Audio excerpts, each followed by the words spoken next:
All right, well, welcome folks to our evening program. We will start the program very shortly. We're going to allow people to log in here for the next minute or so, half minute or so.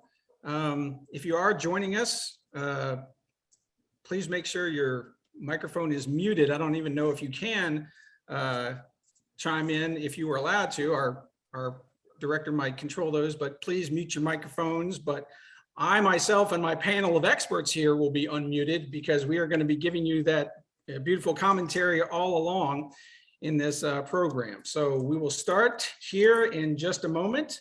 Make sure you've got yourself ready to go here with our program in the evening. I myself, I've got my popcorn at hand. I've got some Sour Patch Kids. That's always a movie favorite for me there in the movie theater. And I've got my big gulp type drink.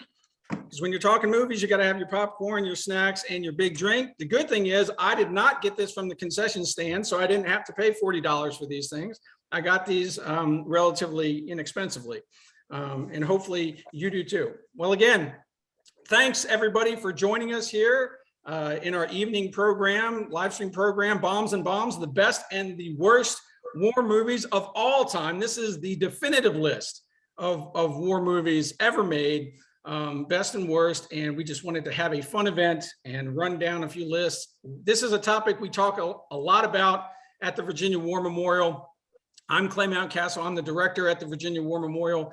We do history, we do memorialization, preservation, and we talk a lot about war films, and we have a lot of debates about it. So that's what I wanted to do with this evening's event is have a little back and forth, and that's why I brought in two fellow military historians, guys I've known from previously serving in the military. We've got Colonel Matt Hardman, who is joining us from Louisiana, beautiful Louisiana, Fort Polk, Louisiana, where he is currently serving as the commander of the 3rd BCT of the 10th Mountain Division. What's the 3rd BCT slogan there, Matt? We're the Patriots, and 10th Mountain, climb to glory. All right, climb to glory. Very nice. That's what we're going to do tonight. We are going to climb to glory up this list of films. And we're joined with Lieutenant Colonel Rick Black, who I taught with at the Department of History at West Point for a while. And Rick, what's your slogan? Beat Navy.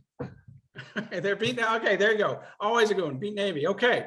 So as this program is designed, what I will do is I will run through, and I'll go ahead and get us moving. I will run through, as I said, the definitive list of the very best and the very worst war movies ever made. Now, there is a certain criteria, and I'll explain that here in a second. And what I will be curious to know is how Matt and Rick think about my choices. At the end of each section, I'm going to ask Matt and Rick to kind of run through quickly their top 10 and their bottom 10. And I'm curious to see how we link up. Do we overlap a little bit? Do we have some things in common, or do we disagree? Chances are there'll be a little bit of both. So this is going to be fun. So without further ado, let me go ahead and get things rolling. Again, thanks everybody for joining us. And what I would like the folks at home to do is, as we're going along, if you have any comments, you can go ahead and throw them in the chat feature. I do have a question for everybody at the very end of this that I will ask folks to throw into the chat. I don't think we're going to necessarily do a Q&A at the end of this, but we can definitely look at what people have to say based on their thoughts and feelings about all that. Okay, without further ado, let's get into it, as they say. All right, so I used some criteria in coming up with this list, the definitive list, of course. First off, no feature, or it was all considering just feature films, no series. Okay, I wanted to focus specifically on just the actual film itself, the feature film. So obviously that would discount things like Band of Brothers. It's a multi-episode series. Discounts the Ken Burns documentaries that have multiple hours and hours of things. I wanted to focus on kind of that feature film, 2 hours, 3 hours, whatever it is, singular film. So there's that. No low-hanging fruit, or the things that go without saying. This is especially when I'm talking about the worst movies. Okay, your Pauly Shore films or your Major Payne or something like that. I didn't even really consider those because that kind of, like I said, it goes without saying that these aren't particularly serious military films we're talking about. But I just didn't want to go for the obvious choices sometimes. I did not consider complete fiction films. I wanted it to be films about wars that actually happened. Okay, so that's discounting your Top Guns. I know there's gasps out in the field. Oh my God, how'd you discount Top Gun? Well, I'm sorry. Maverick really didn't exist. There were no Russians buzzing, you know, all that. He wasn't inverted, really. So no complete fiction scenarios, films that are based in reality to a certain extent. All right, now what I asked myself in coming up with these films, my personal criteria for looking at these, was the film believable? Was it memorable? And was it entertaining? Because even if a film is believable and memorable, if it's not entertaining, I'm sorry, it's not going to end up, you know, on the top 10 list. It's got to be entertaining in some way. Now, worst, maybe that's how they ended up in the worst column. They weren't believable, they weren't memorable, and they weren't at all entertaining. So maybe that's what put them at the bottom. And then finally, even though I'm very well watched, I've seen a lot of things, I did not put any films in the top 10 or bottom 10 that I have not personally seen. I don't think that would be fair to try and judge a film that I haven't taken the time to see myself. So in a way, that will discount some movies that you guys out there in the audience will be thinking about, but that's good because that's when you have a chance to chime in on that. So get a sip of that. Now settle in. We're about to get going here. Now I wanted to have some kind of sound effect, some kind of drum roll or something when I reveal these films, but I don't have a drum here or anything like that. So I started just reaching for things around the house. I have a spray things you can spray your computer with.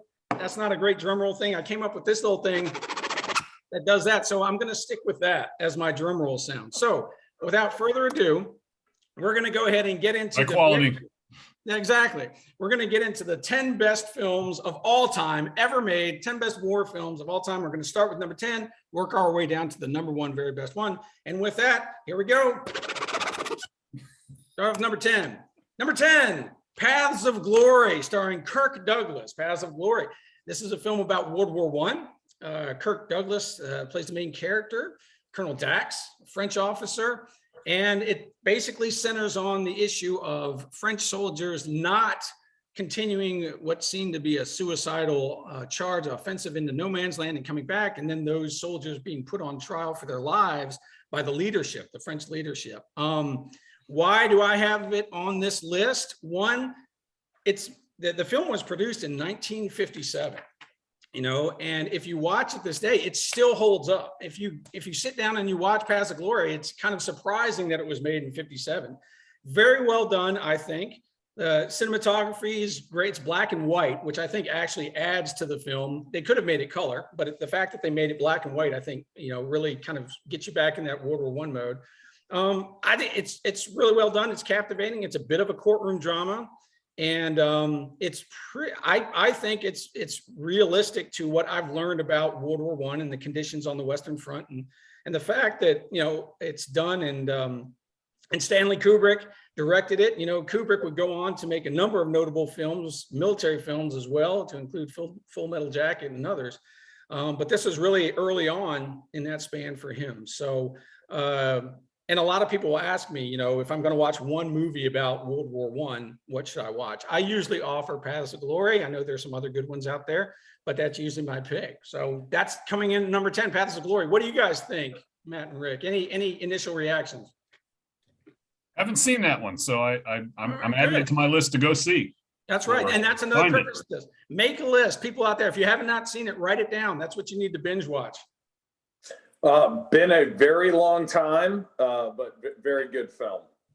Right, yeah, and Kirk Douglas actually does a really good job. You don't get overwhelmed by the cleft chin in this movie. He just does a solid job as Colonel Dax, and I do like it because now there is a little bit of, you know, it portrays the French higher command guys as kind of like the evil, you know, they don't care about the soldiers and all that, and he does, Colonel Dax does, but so there's a little bit of cliche in there, but still. Really well done film. If you're looking for a good film on World War I would recommend Paths of Glory.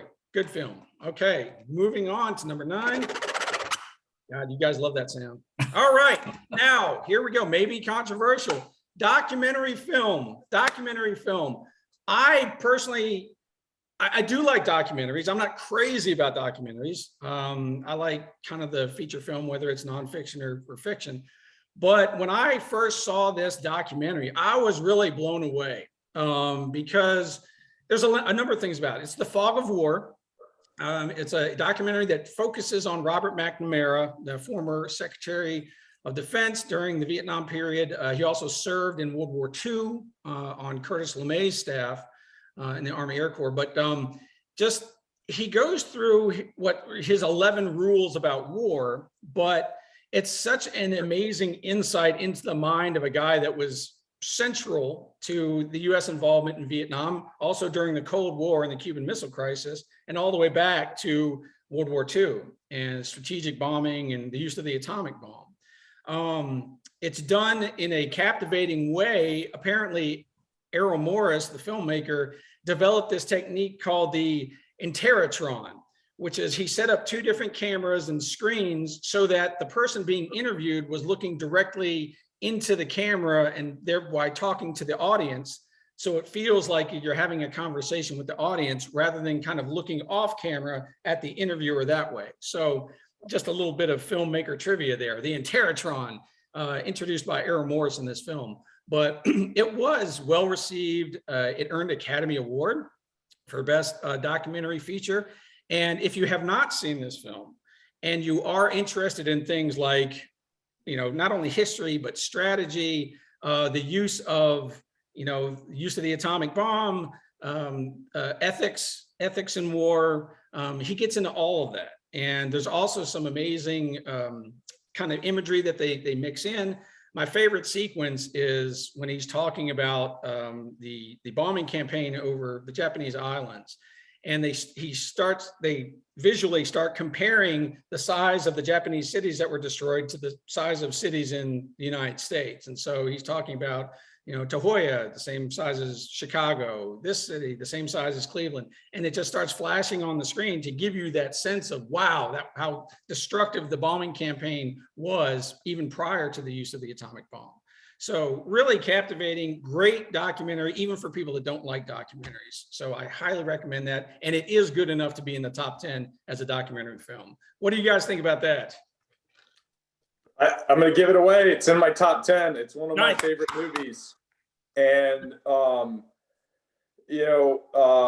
having read a lot about McNamara and, and one of the key themes that he talks about is strategic empathy and, where during obviously the Cuban Missile Crisis, that occurred with the administration and the Soviets, and then where that really broke down, obviously with the North Vietnamese and just kind of a fundamental misunderstanding of how the North Vietnamese perceived the conflict. Incredibly well-made film. I think it's entertaining, and it's one that you can rewatch, because I think the more you watch it a couple times, there's things to pick up and themes to pick up that otherwise you'd miss. And phenomenal film. Yeah. Yeah, you've got me on this one again. I'm up to 2 that I haven't seen on your. Yes. I'm Yes, 2-0. that's why I brought you here, Rick. I Yeah. just to educate you on the films. That's right. I'm gonna have time on my hands too. So the thing I'd say about McNamara is obviously he was the punching bag for the longest time on everything bad was his fault in Vietnam and Cuban Missile Crisis and all the other things. And I don't think he's nearly that simple, certainly. But you do got to wonder about a guy who's got a top 11 list. That one's a little weird. Yeah. You couldn't think of one of those things to either combine it with something else or just get rid of one, dude. Who's got 11? That's right. This is Spinal Tap. Yeah, I guess. Yeah. Turn it up to 11. Here we go. All right. That's So right. maybe I'll know your next one. There's a great line in there that's very provocative, I think intentionally. And when he's talking about the bombing and the use of the atomic bomb, and he reflects back on something that General LeMay said, and General LeMay apparently quotes him and says, if we had lost World War II, we would all have been charged as war criminals. And then he goes on to say, and I do think that we were acting as war criminals. So it's like, and that's like, wow, former guy says we were acting as war criminals, and that's provocative, and that, but that's something that I would present to my students and say, well, what do you think? And that would you could go on that for an hour, just getting people to talk about it. So fantastic documentary. I think the other one that's really interesting is as McNamara talks about when he from his perspective, the war in Vietnam is unwinnable, yet he's the Secretary of Defense for several years past that. And I think, the theme of empathy of, people wrestling with these things and the psychology of this hubris in positions of power, and sort of moral responsibility, with McNamara's. I think that's like, for me, that's, as a historical figure, that's one of the challenging things is, okay, if you believe this for so long, why didn't you do something? Right. So just a really, I mean, it's a smart, to say about documentary, usually they are pretty smart at least, but it is a very smart and entertaining and engaging film, if you ask me. All right, moving on. Love that. All right, number 8. Breaker Morant. All right, Breaker Morant. Now, don't say I don't like foreign films, people. Don't say I'm just an Anglophile or Americanophile, excuse me, and just like the American films. An Australian film, Breaker Morant, the only film that I know of made about the Boer War. I don't know, there may be some other ones out there, but that's the only one I can think about. And this is, if I were to do a series on courtroom drama films, this would be in my top 10 of courtroom dramas. This film is based on a true story about 3 Australian officers are brought up on charges for executing prisoners during the Boer War. And the movie centers around their court-martial.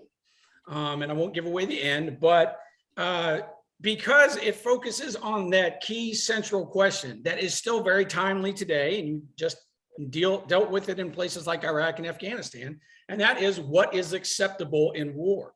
When you're fighting particularly an unconventional war, when you're fighting against an unconventional enemy, in this case, Boer guerrillas, is it acceptable to go beyond the normal standards, accepted norms of war, even the rules of war? So it's very engaging. It gets artsy at times, he's quoting poetry that he's done, and they do it a little bit, but I just think it's a very interesting film. It's very well done, very well acted, and as far as the courtroom piece of it and just the trial and some great sound bites out of that, highly recommend. What do you guys think?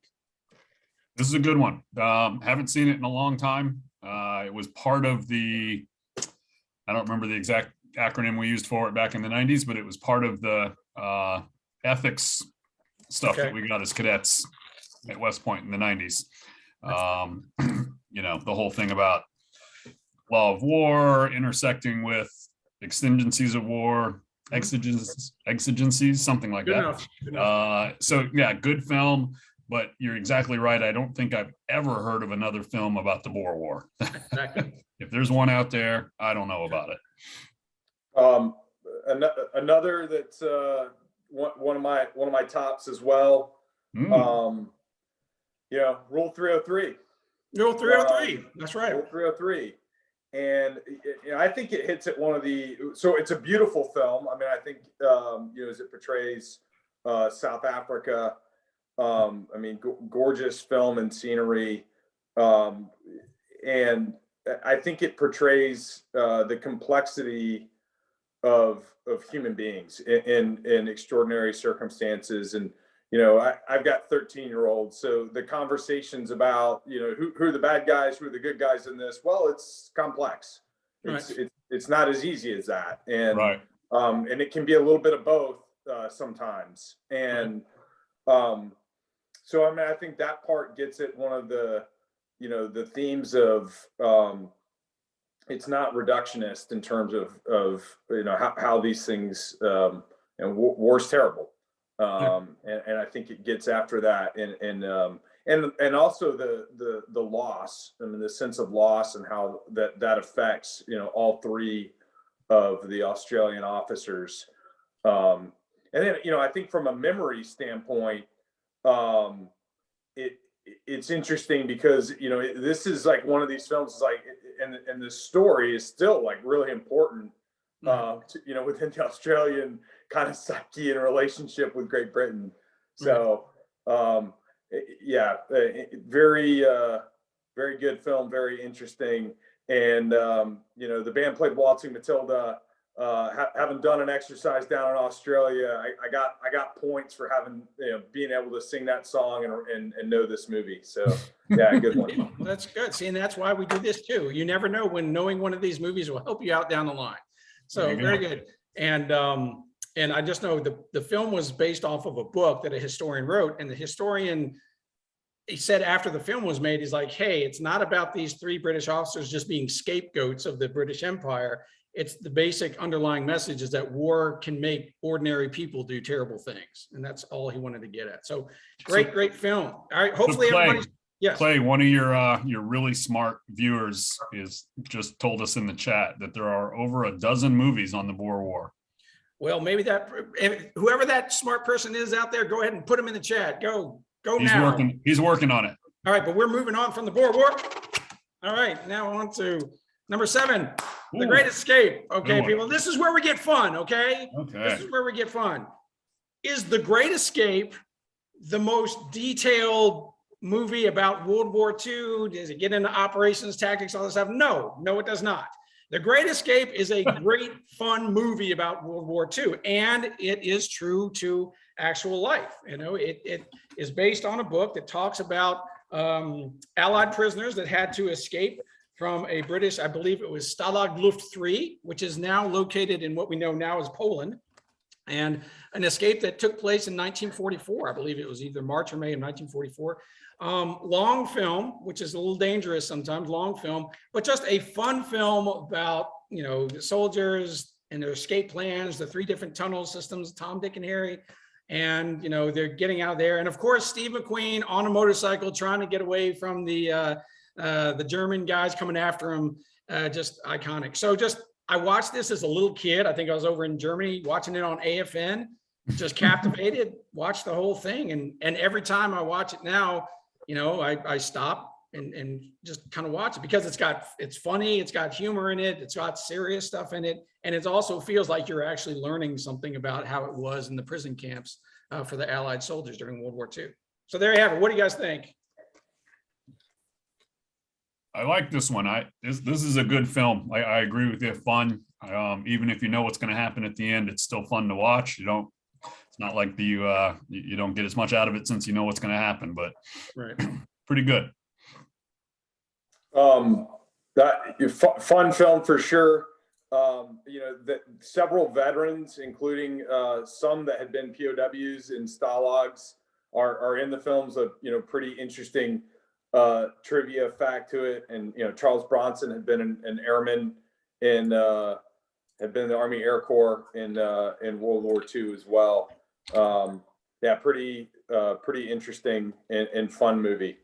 Yeah, I mean it's fun, and that might be the knock on it is that hey, there's so much lighthearted stuff in it, and there is some corniness, a little bit of corniness in there as well. But hey, it was produced in the '60s, so you're gonna find some corniness in it. But James Garner in that film, he was the Scrounger, if you remember that. He does a good job, in there. So Korean vet.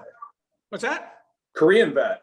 Yeah, absolutely. So very good. All right, moving on. We're getting close to the top half, but this is still number 6. Hamburger Hill. Now, why? Oh, okay, good. I see some disgruntled looks on their face. Good. Why do I put Hamburger Hill on here? This is why.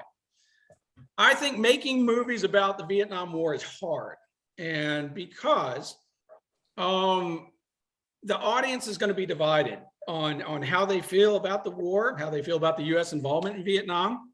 And so I think in the past, filmmakers have tried to take a certain angle anticipating how the audience feels about it. I like Hamburger Hill because I still think the cinematography, the use of, everything I see in the film seems realistic, and that's what, my criteria. It seems realistic. It seems like they did a good job with their advisors on what the uniforms looked like. Yep. They filmed it in the Philippines, so you get a little bit of that realistic environment. If there's a knock on this film, they do hit some of the stereotypes about the Vietnam War. They do focus on the racial component. I don't think they do it overly. They do it overly. I just love some of the performances. I found it very gripping, especially towards the end. I love the fact that they included a fratricide incident, which I just think gets overlooked a lot in a lot of American movie films about just how dangerous it is operating on the battlefield. You can easily get taken out by your own side if you're not careful. And that's been the case in every single war that we fought. And I do love the scene where he's trying to teach them how to brush their teeth and they don't want to listen to him. And so every time I brush my teeth now, I brush my teeth in the rapid vertical motion because I learned that from Courtney B. Vance, the actor. So, all right. So let me have it. What do you guys think? Rick, I'm your door. Silence is consent. Oh, okay. I like this one. This is one I hadn't thought about. But I agree with everything you said, Clay, about the kind of the challenges of doing a Vietnam film. Again, you look at the age of the people that were directing, producing, all that kind of stuff, and it's always interesting sometimes to go back and look and see, what were they doing during the war? Were they, you brought up the veterans piece with some of the earlier ones. That's not always as true with this war, but I think this is a well done film. It's not so crazy that someone who actually was there, like maybe our parents' age, would just sit there and point out the inaccuracies for the whole movie. Right. Certainly. Yeah, I do. My dad is a Vietnam vet twice. 2 tours over there. I know he watched this. I watched it, I think maybe with him, or we had it at the house or something like that. And the fact that my dad was willing to watch it maybe more than once, and the fact that he, it to me seemed like, okay, he approves, I think. And, right. And so that was good. And, if my dad's watching right now, yeah, Dad, you didn't badmouth it when we watched it. I know that. Okay. And some of the performances from the actors, I think, are really good. It does, because they're talking about the assault of the one hill that became known as Hamburger Hill by the 101st Airborne. And it does kind of get into that whole futility, why are we here? What are we doing? Yep. We're fighting we're losing all these guys just for one damn hill type thing, which that can get overdone, I think. But in this film, maybe they get right up to the edge of it and then pull back. I don't know. Matt, what do you think? Yeah. So I have people that apparently got to you. So my command sergeant major was like, this is the best war movie ever. And, cause I crowdsourced my stuff. And so, I got infantry brigade sergeant major that 100%. So his probably opinion matters more than mine on this. Sergeant major's never wrong. Matt Sergeant major's never wrong. And he's an action figure. So that's probably about right. And no, like really, he is. He's like an action figure. And I think like for me, I think a couple of the performances are really kind of stilted. And I think I do think they get a little bit over the line on like the futility bit. But fair enough. Like you say potato, I'll say potato. That's why I brought you guys on here. I don't want everybody. Wouldn't be in my worst list. I don't want everybody agreeing with me. That's no fun. All right, got to keep moving. All right. Zulu, number 5, Zulu. Okay, again, I'm not all about just the American-made films, people. This is a British film made in 1964, I believe. The first major role for Michael Caine, certainly not the last, as Lieutenant Bromhead, excuse me. Focuses on Rorke's Drift, Battle of Rorke's Drift. I guess it was that 1879, something like that. Successful defense of Rorke's Drift in the face of intense odds there by the British. It's a classic war film. Yes, it's British. Yes, it's British. I mean, the acting at times is, it seems like, oh, okay, that's not You know, they wouldn't truly say that, would they? Would they really break out and sing Men of Harlech, you know, all that stuff? But hey, it's rousing. It sticks with you. I'm a big fan of the film. I just like it. What do you guys think? I like it. I haven't seen it in a while either, but Right. and again, not a more popular conflict necessarily in the American sense, but Right. you know, it's got just enough of the you know, when you see like this particular clip that you've got on the screen there, you know, you're like, okay, it's definitely not, you know, flintlock muskets, but damn, they haven't changed much since the American Revolution, you know. That's right. That was the first thing I thought of when I saw that picture. That's right. So, Major, form the regiment, if you please. Exactly. If you please. It's been a long time since I've seen this, like probably 30 years or so. So hard for, you know, obviously a, you know, famous, good film, hard for me to have a hard opinion on. Right. Right. Well, really, it's, you know, it's clash of cultures. It's Western warfare versus Eastern, or whatever you want to call it. You know, it's technology versus, you know, tribal warfare in numbers. Again, yeah, you could make all those threads of continuity to today if you want to in Iraq and Afghanistan. Yep. But just a lot of different themes you could hit on. Good movie, entertaining. I highly recommend people go check out Zulu. And again, I only know one movie made about the Zulu Wars. This, or actually Zulu Dawn, was a sequel made to this. Never saw it though, so it can't be on. I was going to say, I think there's a remake of this one too, but I don't know that I've heard anything about it. And I know Shaka Zulu was a TV movie. I never saw that. No, one. Not that one. I think there was another Zulu, just same title. Now that we're in the top 4, we're going to switch to the air compressor drum thing, and here we go.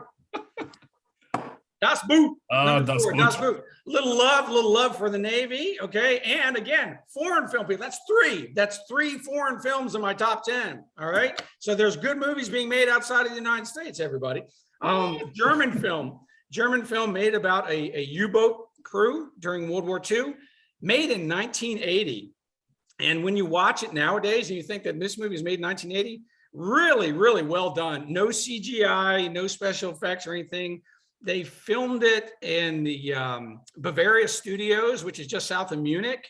And considering that they didn't have any of that fancy stuff now, it is really visually captivating. They capture the whole claustrophobic feel of serving on a U-boat or submarine in World War II. And it's just, I don't know. I remember my dad, again, I've learned so much from my dad and talking about military movies. He mentioned it. I heard him talk about it, but I never saw it myself until I got to West Point.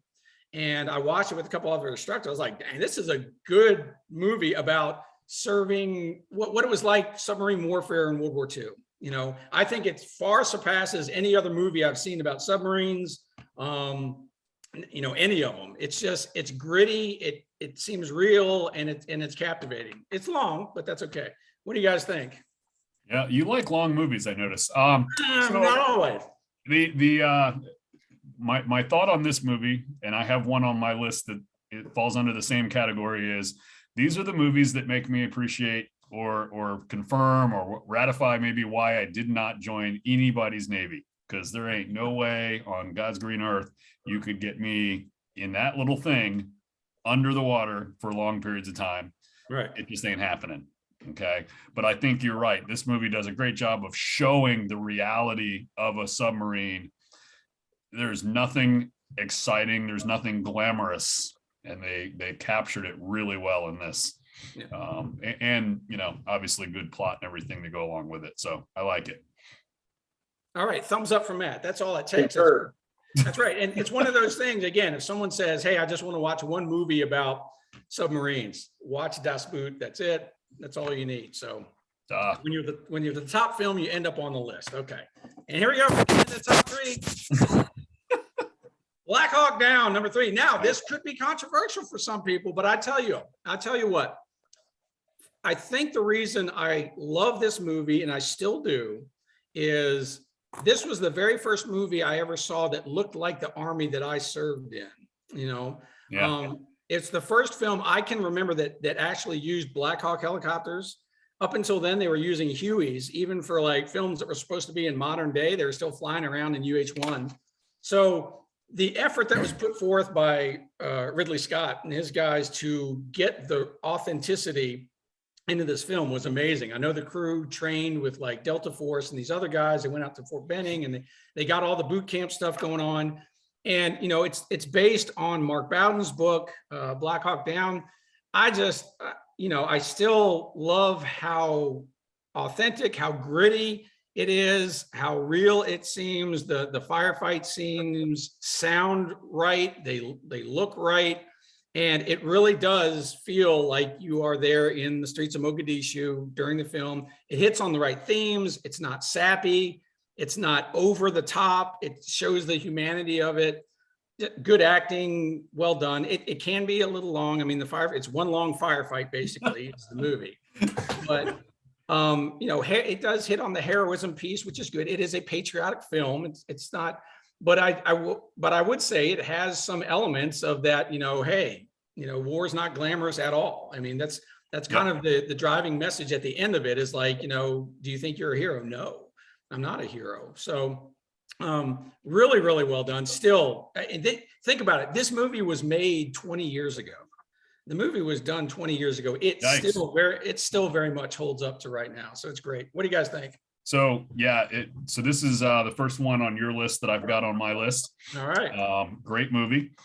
I think it's you got me doing math in my head now. So it's around 2000, right? Somewhere around there. Yeah, 2001, I think.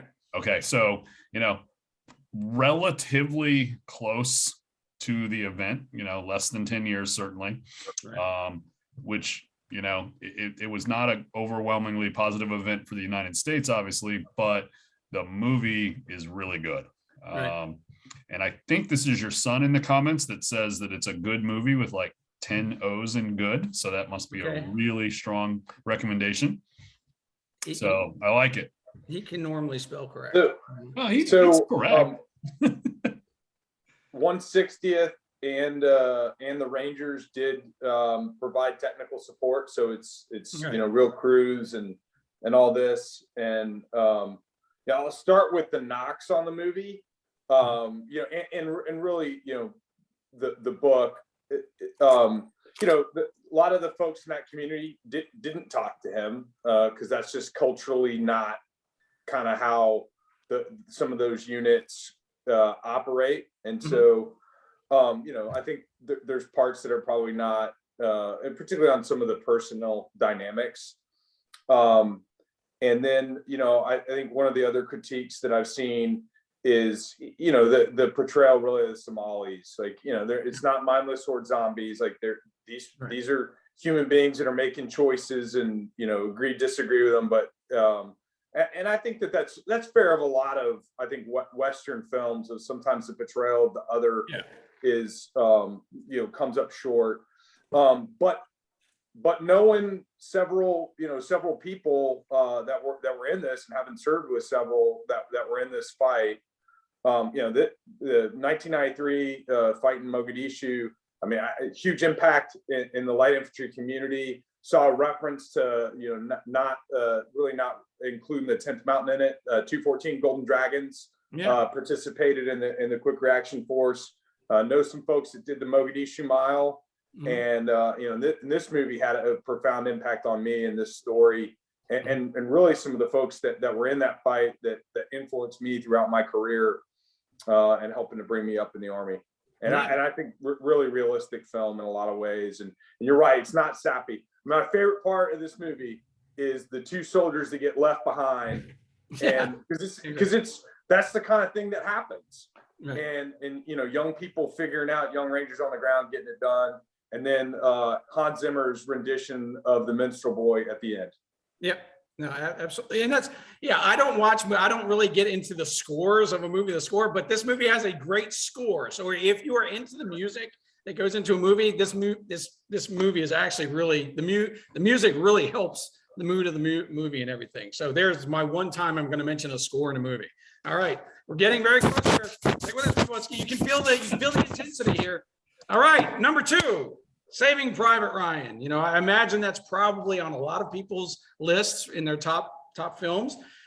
Saving Private Ryan changed the genre of the war film. It raised the bar. The bar was here, and then all of a sudden Saving Private Ryan kind of just jumped it, hundreds of feet above where it was before. And everyone, that first 10, 15-minute sequence of this, D-Day invasion, they're on the beaches, Utah Beach, wherever. It just, Spielberg and those other guys just really took it to a whole new level as far as recreating combat on the screen, on the big screen. I was at the 82nd Airborne. I went down and watched this at Cross Creek Mall when it first came out. And I was blown away like everybody else. I was like, it was just amazing. And the story, incredible storytelling in there. Everybody does a great job portraying. The acting is, it's a Spielberg film, and he does a fantastic job in it. When it first came out, it just blew people away, and it still does. I could talk a lot about it, but I was just gonna say the impact that this movie had on war films. I can't think of a lot of other films that did it like that just changed the game so much as Saving Private Ryan. So with that, I'll turn it over to you guys. Great pick. It's on my list also. Right. And I think what really I appreciated and liked this movie even more after visiting Normandy, which I was not lucky enough to do until 2016, so much more recently.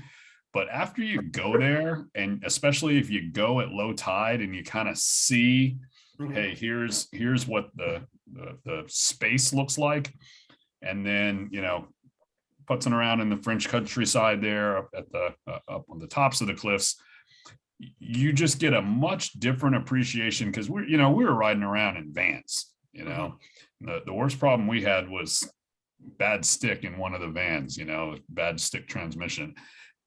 And you're just imagining these guys doing this on foot after scaling the cliffs, all while getting shot at by Germans who have been working on the defenses for years.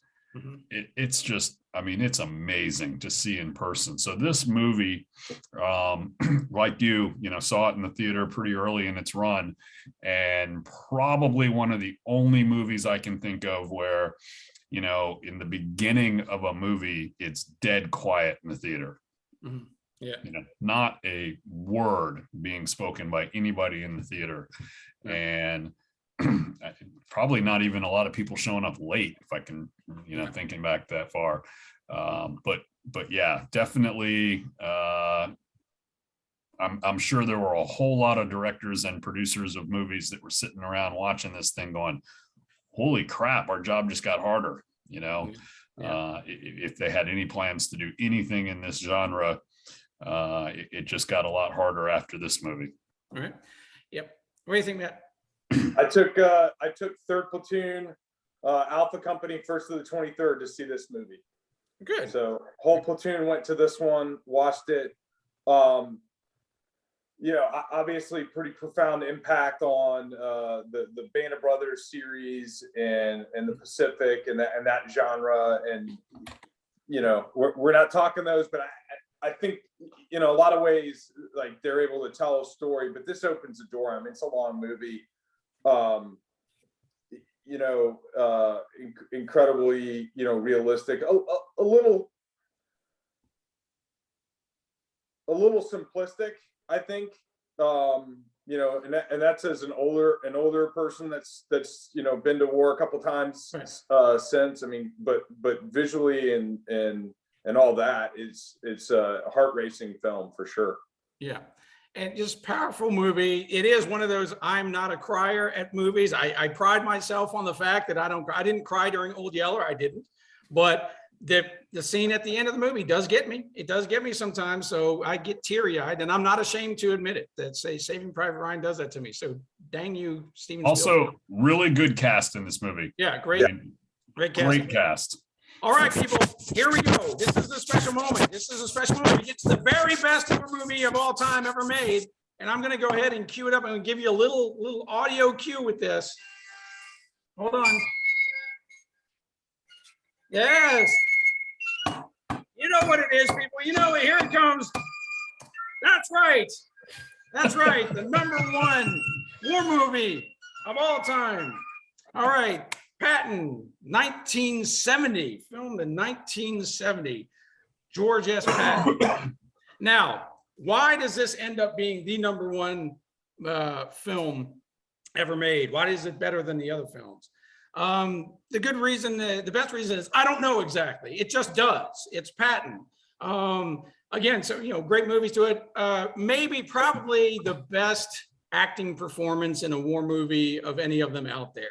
George C. Scott does George Patton so well that people stopped thinking of George Patton as George Patton. They thought of Patton as George C. Scott. When people would think back, when I would walk by this Patton statue at West Point, I'd look up, I'd say that they should have made it George C. Scott's statue up there, because he became Patton more than Patton ever was. And it's because of that performance. And yes, it's 1970. So, it's not as gritty and realistic as Saving Private Ryan, but its adherence to the operational level of war, even tactics, strategy. It hits on the very real things that happened with the invasion of Sicily, and then, on into Europe and all those things, and joint warfare, international relations, all those things. Now, I know that some people are not a fan and think that Patton is overdone, but they're wrong. They are wrong. So Patton is the best war movie ever. I'll go ahead and turn it over to you guys. It's a good one. It's on my list. I'll take it. Yeah. I think we came up with 4 matches, but just I don't know why, but that first scene with the huge Amongo American flag, yes, which in the 21st century seemed the huge flags at every car dealer in the world seem to have become kind of the norm. But I just remember thinking, I don't remember, I was probably, I don't know, what were we, like 8 or 9 when this movie came out, maybe 10 years old. And just thinking, I'm not born yet. Were we? No. 1970. Oh, crap. Okay. So maybe that's when I saw it.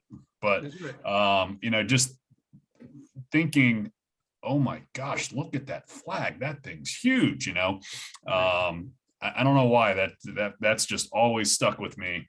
And of course the speech itself is great. And I don't know, everything I've read and, his own stuff, it all works. He probably said every word of that, and whether he said it all in one speech or not, historically accurate, don't care. Just don't care. Is there a more quoted opening scene of any movie than that? Probably not. Maybe. I don't know. Probably not. All right, Matt, what do you think? I can see Matt has questions. He has doubts. Yeah, I mean, I don't think it's aged well. That's true. I mean, I'm sorry, the M48 tanks. It's just this is where we have an infantry guy just doesn't like it because the greatest war movie of all time is about the armor. So the infantry guy just doesn't like it. I mean, I was indoctrinated at the National Training Center for 2 years. Like, there you go. I like tanks. I just want them to be historically accurate. Let's bring Kevin Farrell in to be the time travel to be the technical advisor for it. Oh boy. Well, good. I like controversy. I do. But, I do. Yeah. I mean, and I think, I come from, you do too. I mean, airborne background, like the 101st didn't need to be rescued. They had the enemy right where they wanted. Exactly.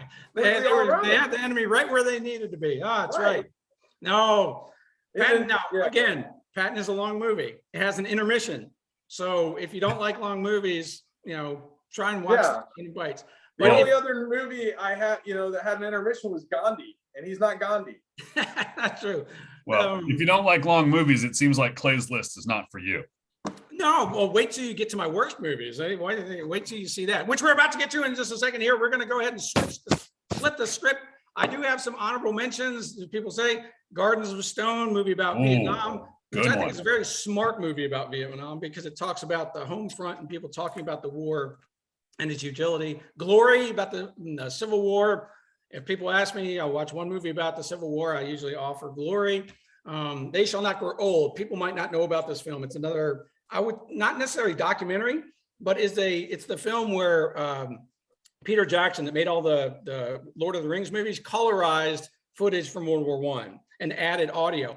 It's amazing because of how they did it. So I recommend anybody see They Shall Not Grow Old, and you get blown away by what they can do now using computer colorization, audio, and all that. It's incredible. Bridge Over the River Kwai is a great movie about World War II. Just didn't make the top 10. And Letters from Iwo Jima, I think, is also a wonderful movie. Cinematography, great, very, I don't know, I just think it's a fantastic movie, but it wasn't good enough to get in my top 10. Okay, now that we did that, I want you guys, I got to keep moving along here. I don't want to lose anybody because we got to get to the bad stuff, but go ahead and run through your top 10s real quick. Go ahead, Rick. Okay. All right. So I have 3 honorable mentions. I've got Dunkirk, 12 O'Clock High, and Last of the Mohicans. Okay. At 10, I have Gettysburg. Okay. 9, I have Greyhound. 8 is Bridge Over River Kwai. Oh. And then Black Hawk Down at 7. I have Platoon at 6, which might be my controversial one. Okay. I have Patton at 5, Private Ryan at 4. Okay.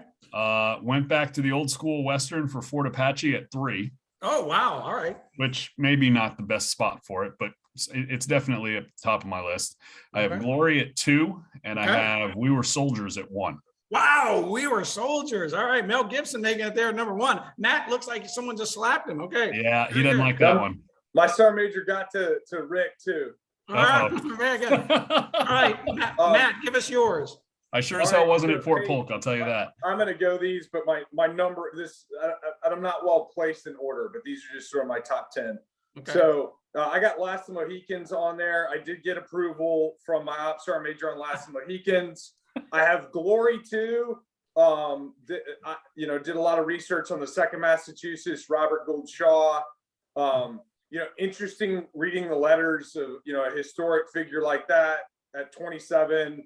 And, the things that you don't see in the movie is like the 27-year-old company commander immaturity that we all, probably had as company commanders at times. Denzel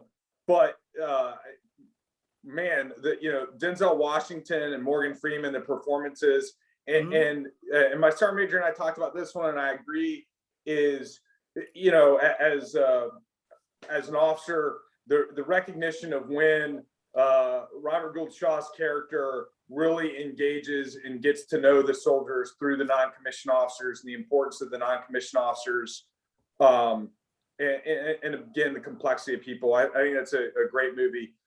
Tora Tora Tora, because it's very historically accurate and brought in participants from the Japanese Navy and from the U.S. Navy in making the film without CGI, but really well-made film. Black Hawk Down, Fog of War on there. Longest Day, I served in 2505, and when John Wayne plays, Lieutenant Colonel Vandervoort. Right. Saving Private Ryan, The Big Red One. Okay. A lot of these movies are about, special operations units, and it's just a run-of-the-mill, infantry squad. And, some of the soldiers on one day are heroes, and the next day they're not. And some days they're, gun shy, and the next day they're not. And I think it gets at the complexity and the tightness and cohesion of soldiers in combat. A Midnight Clear, which if you have not seen Midnight Clear, I love that movie. Battle of the Bulge, well-made film. Number 9, Gallipoli. Okay. Another World War I movie, Australian film. That's right. Brutal and tough to watch. Right. And then 10, I went Empire of the Sun. My gosh. Young Christian Bale. A young Christian also Bale. Another great score. And I think, has important things to say about the end of imperialism, and just and tells the story from the multiple perspectives, the impact on Chinese civilians, and then, a child living through war. Exactly. Some of my honorable mentions would be Hope and Glory, which again, a family living through the Blitz in London. And it's really a movie about a family that just happens to take place during the Blitz. Wind That Shakes the Barley, which if you haven't seen, will be a tough one to watch a second time. Okay. Really about the Easter uprising and as well as the Irish Civil War. Okay. So put those out there. All right, great. Hopefully the folks out in the audience heard some of those. Write down your lists. You got to get some of these movies on your list. Those are the ones you want to watch. Now we're going to talk about the ones you don't want to. You can skip. Don't even worry about it. I'm going to take you into my 10 worst films, war films ever made. There's going to be some controversy, people. So I'm telling you right now, go ahead and buckle up. We're going to have some controversy. I'm going to move pretty quickly because I don't want to lose anybody. We're going to go to 10 worst. And here we go. Gods and generals, believe it or not. Here's my thing. If you're going to make a movie about the Civil War, you're going to be hamstrung with the need to, at some point, you're going to have to use 300-pound reenactors. Okay, it's just the way it goes, and it kills. I'm telling you, it kills every single Civil War movie because you have your battle scenes, and it is hard. This day and age, it is hard to realistically remake a Civil War battle scene. It just is. You can't pluck people out of today and make them look like they're in the 19th century. It's hard to do, not in the United States at least.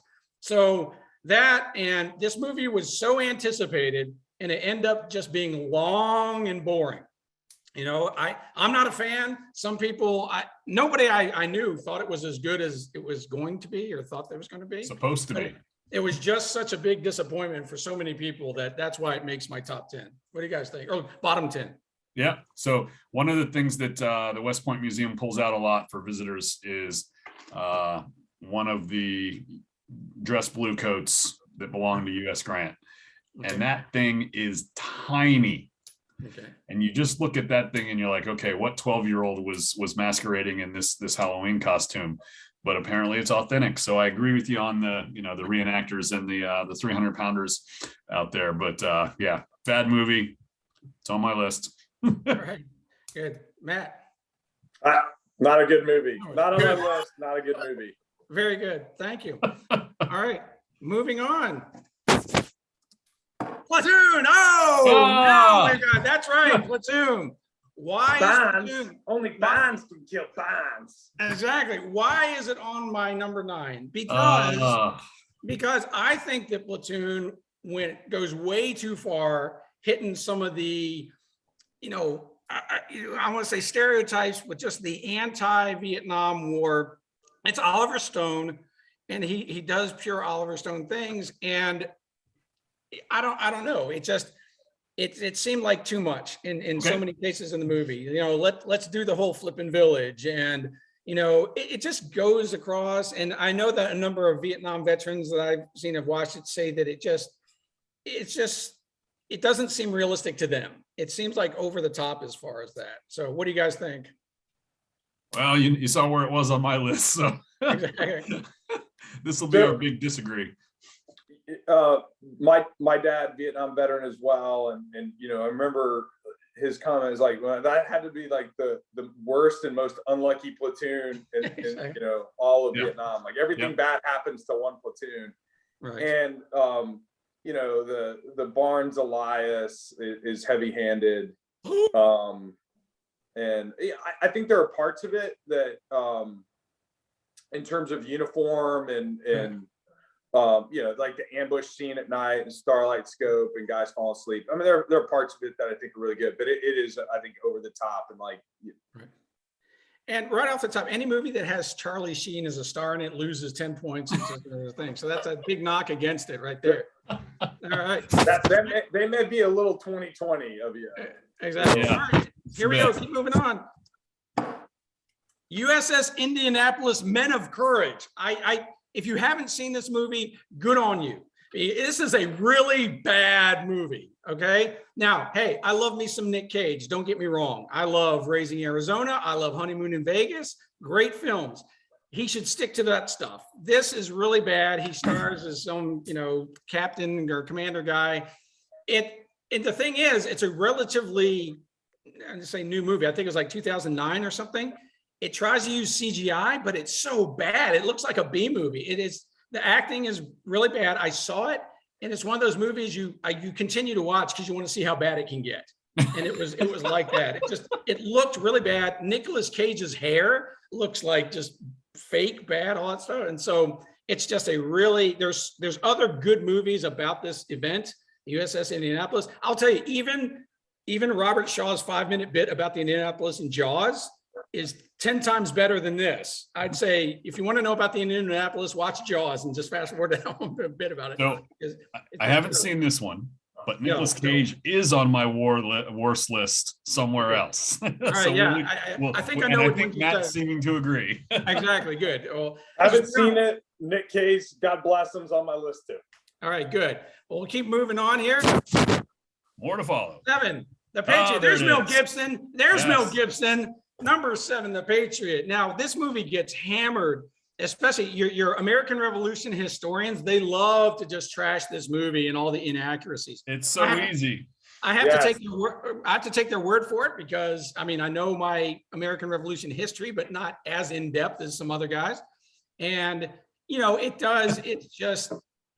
bad because it seems so unrealistic, the whole premise and everything. I know they try and take the Francis Marion type-ish character and make it all this, and it's just a bad film, and it's not a good film about the American Revolution, which is another hard one to make because it's just, you can't make those movies terribly realistic.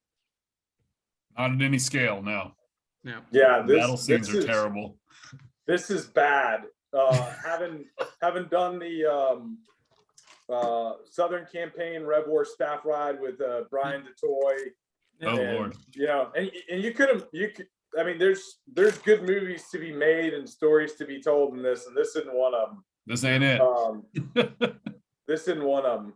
Look, It's really bad. It's bad on a lot of levels. Mel Gibson has had some hits and some misses. This is a miss. Now, I will say the whole tomahawk scene is cool when he throws it and hits the dude in the back. That's about the cool. Hey, that 5 seconds, okay, I can live with. The rest of the movie, throw it out. No good. All right, so let's head on. Number 6. All right.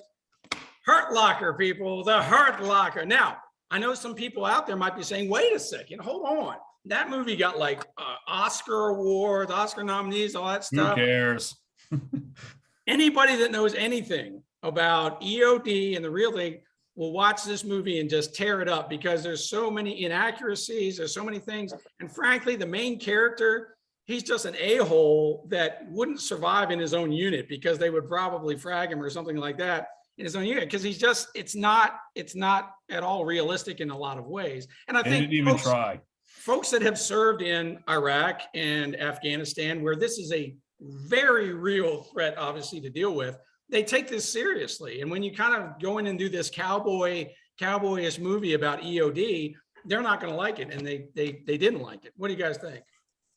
This is bad. I agree. It's on my list also. And you know, I've been Iraq several times, never out in the streets dealing with IEDs myself. Right. But even I know this is bad, and it's so easy. Some of the easier things they miss just make it a clear we didn't even try kind of statement. So yeah, agree. Been in Iraq, Afghanistan a bunch of times, and not even remotely close to realistic. Yeah, really disappointing. The only part, this is going to be weird. The only part I think that's like really clicked with me, and it's like super strange. There's a scene towards the end of the movie where he's in a supermarket and he's sort of like spaced out. Yeah. And I do think like the weirdness of coming back from the world being an HD surround sound to kind of regular life, I think is a little bit of the reintegration challenge that a lot of folks have. But that's 30 seconds of a movie. That can't save the movie. That can't save the movie. Can't save it.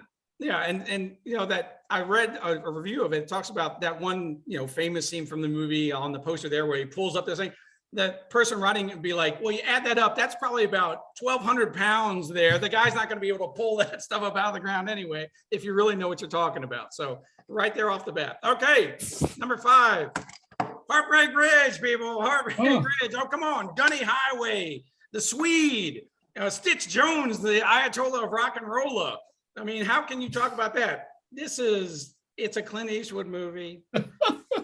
Normally I would say, okay, this is too fictitious to consider it, but they try and depict the invasion of Grenada with this theme, and it's just, it's bad. The Swede, Stitch Jones, it's not a good movie. I mean, it's entertaining if you like hammy, one-liners from Clint Eastwood. That's fine, but it's not a good war movie in any sense. What do you guys think? The thing I think throughout this whole movie, and this picture kind of shows it, the Quonset hut.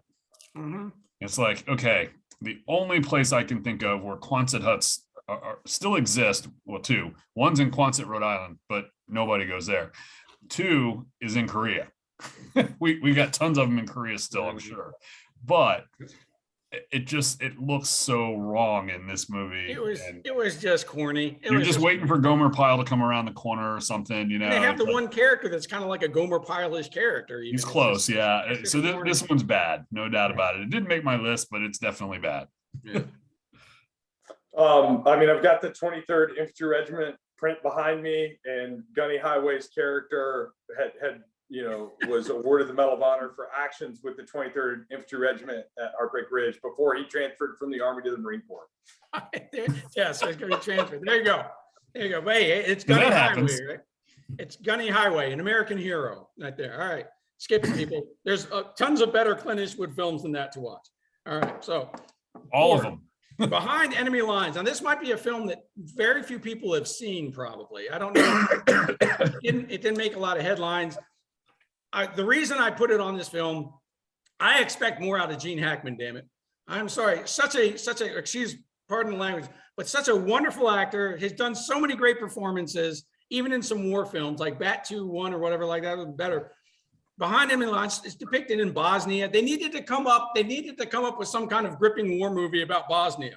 So they depict a pilot getting shot down and then has to escape this evil sniper guy running around in his Reebok gym suit, and it ends up in the corniest way, this little fight scene and all that stuff. It's just, they tried to make a heroic movie about Bosnia, and there was no need to try and do that. So what do you guys think? It starts with Navy guys, so that tells us something, right? Mm-hmm.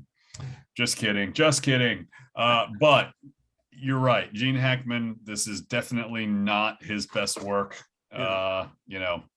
He was a Navy guy in Hoosiers too, Navy vet at least. So, we could go with that one if we need to, but dear God, this is not great film. I just think the stereotypical villain guy really did it for me. Pushed me over the edge. It's kind of like, I will find the American and I will break him type thing. It's just like, and they all, it seems, and maybe this is silly, but they had to have covered hundreds of miles on foot in the space of 8 hours or 18 hours, something. But anywho, yeah, agree. No comment. I'm with you. I mean, the bouncing Betty scene alone, like, yes, physics are a thing.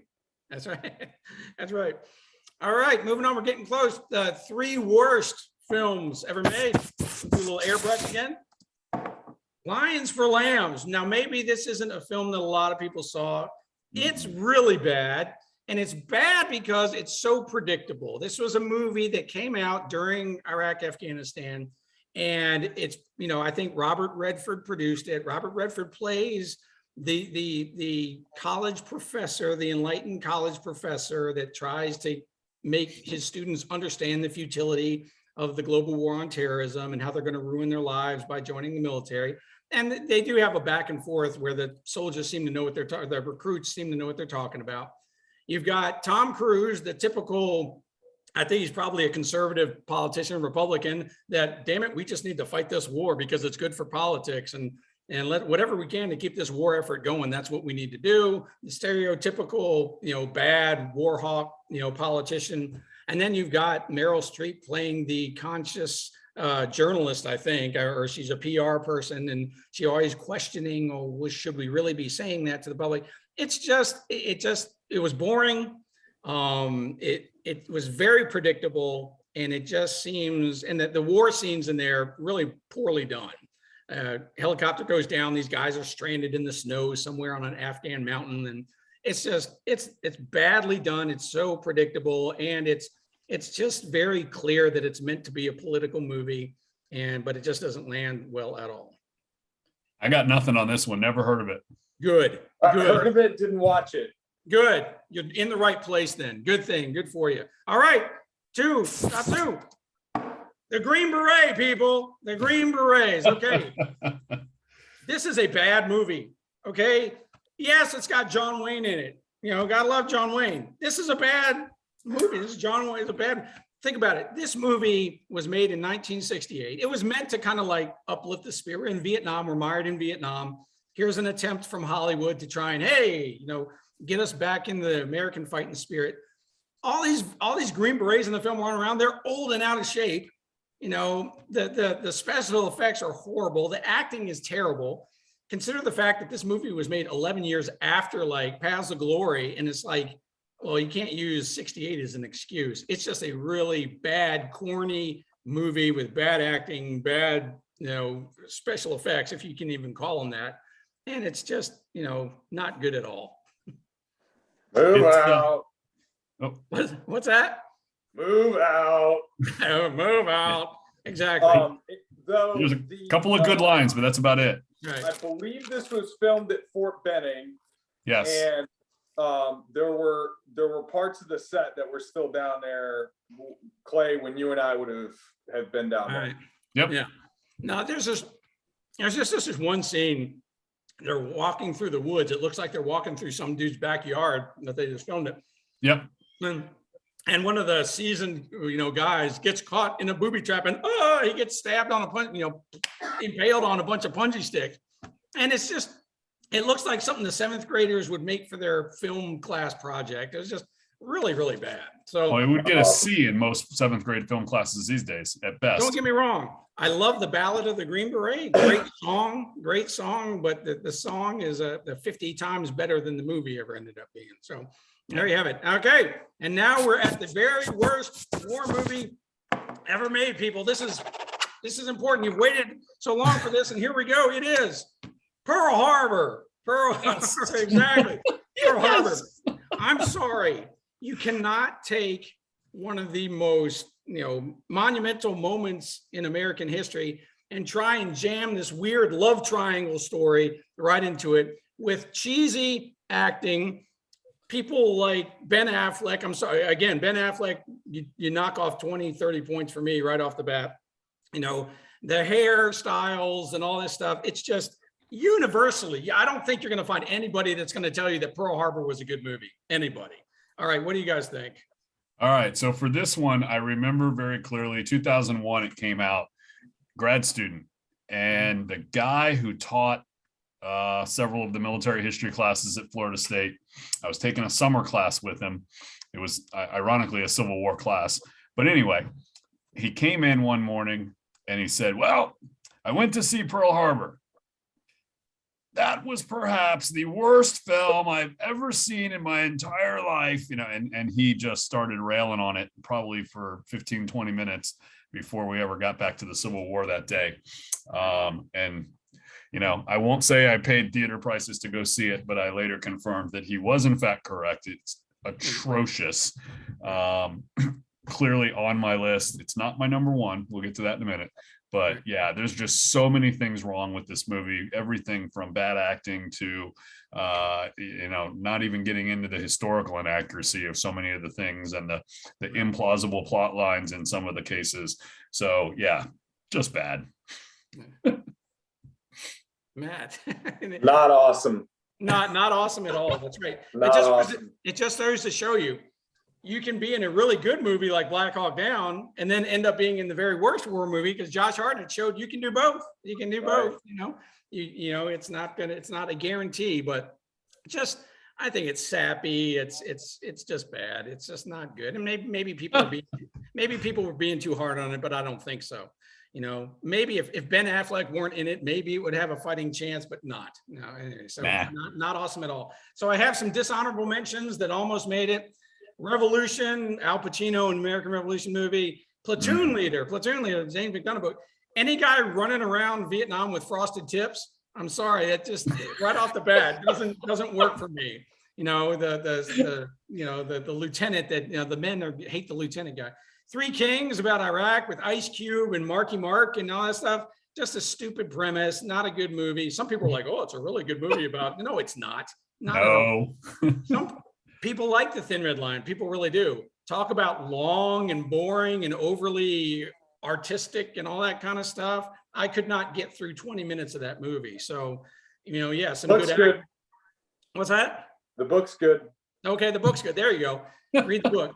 And then talk about a good submarine movie before this, K9, The Widowmaker, bad, really bad movie for one reason alone. Harrison Ford cannot do a Russian accent at all. So there you go. That was my dishonorable mentions. What did you guys have for bad movies? Okay, so I had 2 dishonorable mentions, Inchon, and then Gods and Generals, which you've already covered. And then for my top 10, bottom 10, I have several on here that probably violated one of your standards up front about real, I think you said. Right. No complete fiction. So a couple of these are complete fiction, but okay. So at 10, I got Battleship. Love Greg Gadson. Everything else, terrible. Hurt Locker. I did throw Major Pain on the list. Sorry, Clay. That's all right. That's all right. That's all right. Green Zone at 7. Mm-hmm. Yeah. And then here's Nicolas Cage in Wind Talkers at 6. Yeah. Terrible movie. Sergeant Major approves of that one. Okay, good. I like your Sergeant Major. I don't even know the guy. Good people. Lou Gossett, Iron Eagle at number 5. The Hades bomb. Yeah. While I love the movie for a lot of other reasons, Stripes is on my list at 4. Well, yeah, I mean, it's a good comedy. It is. That's all it is, right? Yes. Exactly. Patriot at 3. Yes. I have Pearl Harbor at 2, yes. And then my top of the bottom, my number 1 is the 2001 Buffalo Soldiers, which was just never seen it. Atrocious. Okay. So many reasons, and I think the biggest reason it's at the top of my bottom list is it's just such a disservice to the name that it's embarrassingly bad. Yeah, never seen it. That's what I got. Don't. All right, go ahead, Matt. I'm gonna hit Charlie Sheen up, Navy SEALs. Yes. Sort of early, Lebanon and dude's completely unhinged and not awesome. Although, Michael Beans played a Navy SEAL like 4 times. So he should be in the Hall of Fame. I got the Hurt Locker for all the reasons discussed.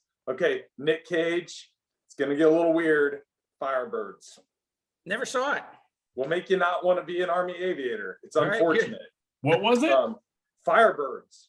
Never even heard of it. Like take all the worst elements of Top Gun and Iron Eagle and make it an Army aviation with it's just not good. Okay. It's terrible. The Green Berets. Yes. Pearl Harbor, not awesome.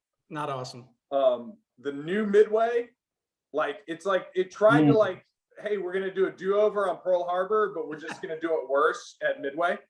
Okay. Yikes. Yeah, that's bad. Good. Battle of the Bulge. Didn't see it. If we're gonna have a film about the Battle of the Bulge, like we should have some trees, something that looks like the Ardennes. Don't film it in the California desert. Not awesome. That's reasonable. Casualties of War. And sort of like the tropes and all this and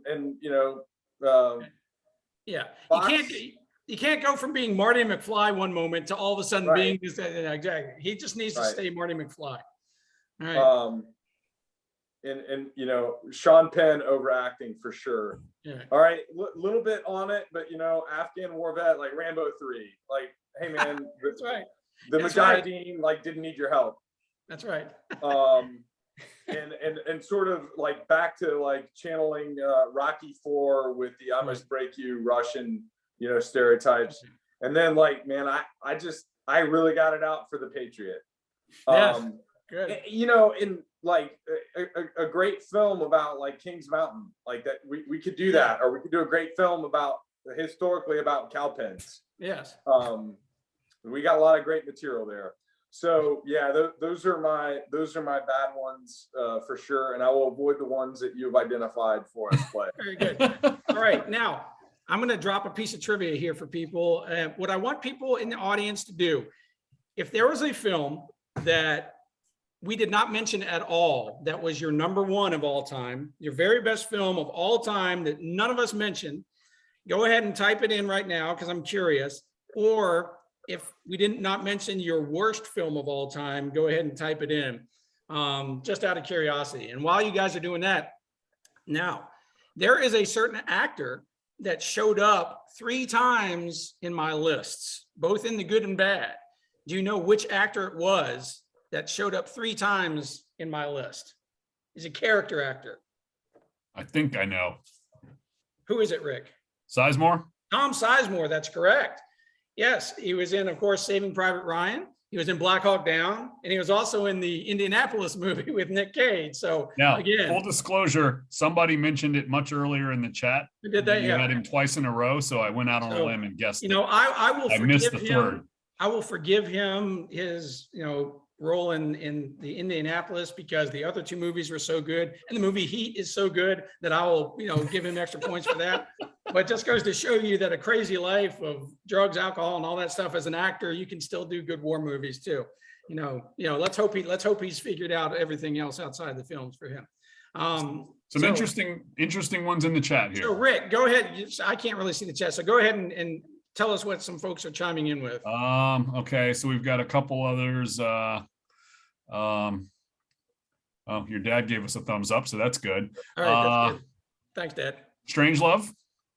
Yeah, I didn't put, but because it kind of hit that fictitious a little Yep. bit, but it's a cool movie about this Cold War, of Yeah, a course. couple notes for Bands of Brothers, which we talked about under series. So 1917, Johnny Got His Gun, Good Morning Right. Vietnam, Yeah. Bridge Too Far, Mhm. 12th Man, Okay. When Trumpets Fade. No, I didn't like that. You guys like I'm that? not familiar with that one. Shenandoah Okay, yeah. Jimmy and Stewart. Mr. Roberts Mr. are Roberts, what I okay. see so far. Mr. Roberts, the Okay. Navy movie. That's good. When Trumpets Fade, it was an HBO film, right? I think. Okay. It was good. I mean, was that the Hurricane or was that Ardennes? I can't remember, but it's the Bloody Bucket, right? Yeah, it's the Hurricane Forest. Yeah. It was well done. I think they probably had good advising on it, but I don't know. I think maybe that actor maybe threw me off, the main guy. I don't know why I didn't like him. It's really grim. Yeah, it was the same guy that played Michael Durant in Black Hawk Down, that actor. So, but anyway, I do remember it. Okay, so well, first off, let me say thanks to my peanut gallery, my austere, esteemed colleagues here. Thank you for taking the time to share your knowledge of military film and military history with us. It was a lot of fun. Thanks for coming in. I want to encourage you all out there watching to, again, if you heard about some of the movies that we recommend and you haven't seen them, go check them out. If you heard about some of the movies you said avoid, make sure you avoid them unless you're just morbidly curious. If you really want to just watch a bad movie someday, just pull up one of those and you'll be good to go. But thank you all for joining us. I want to mention some of our upcoming events on live streams. Next week on Tuesday the 18th at 1 p.m., author Andy Atkins is going to talk about the 80th Division in World War II, the Blue Ridge Division during the European campaign. So tune in and listen to Andy talk about the Blue Ridge Division. And we also have coming up on the 27th, I'll be sitting with General Retired Bo Dias, who's on the foundation board for the Virginia War Memorial. Bo participated in the invasion of Grenada as part of the 82nd Airborne Division, and he will share with us his personal experiences of Operation Urgent Fury, the invasion of Grenada. And I'm excited about that because there are so few people that actually participated in that campaign that you can now encounter out and about. So it'll be great to have him join us and talk about what happened during Operation Urgent Fury in Grenada in 1983. Can you ask him about Gunny Highway, Clay? I will ask him about Gunny Highway, absolutely, and Stitch Jones and all those guys. And there's right there. And so it'll be an interesting program for sure. So again, hey, let me say thanks to Matt and Rick. Appreciate it, guys. Appreciate you coming out and joining us. Thank you to everybody that tuned in, and hey, go out there and watch some great